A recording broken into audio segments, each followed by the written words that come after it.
ঢাকা মহানগর এলাকায় ৩ দিনের মধ্যে ব্যাটারি চালিত রিকশা চলাচল বন্ধের নির্দেশ দিয়েছেন হাইকোর্ট। মঙ্গলবার বিচারপতি ফাতেমা নজিব ও বিচারপতি মাহমুদুর রাজির হাইকোর্ট বেঞ্চ এই আদেশ দেন।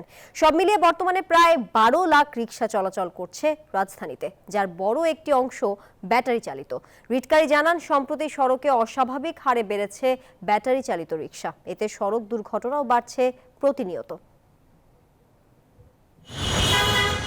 রাজধানী ঢাকার অলিগলি কিংবা প্রধান সড়ক সবখানেই যেন ব্যাটারি চালিত রিকশার দাপট। এতে প্রতিনিয়ত বাড়ছে সড়ক দুর্ঘটনায় মৃত্যুর সংখ্যা, পাশাপাশি সৃষ্টি হচ্ছে বিদ্যুৎ সংকট।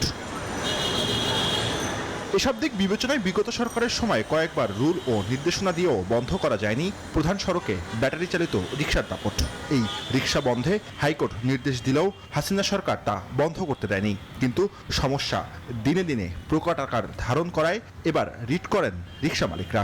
শুনানি নিয়ে ৩ দিনের মধ্যে ব্যাটারি চালিত রিকশা বন্ধের নির্দেশ দিলেন হাইকোর্ট।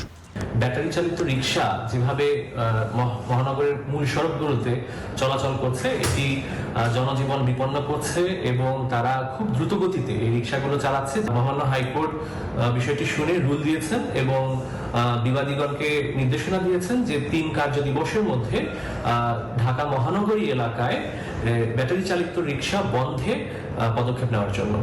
বলেন, এখন সময় এসেছে সচেতনতার, আর তা না হলে জীবনের ঝুঁকি বাড়ার পাশাপাশি বিদ্যুৎ সংকট আরো বাড়বে। এমনিতেই বিদ্যুতের আমাদের সংকট রয়েছে, এখানে অবৈধ বিদ্যুৎ ব্যবহার করছে, এই বিষয়গুলো আমরা কোর্টকে আমাদের সাবমিশনে ছিল।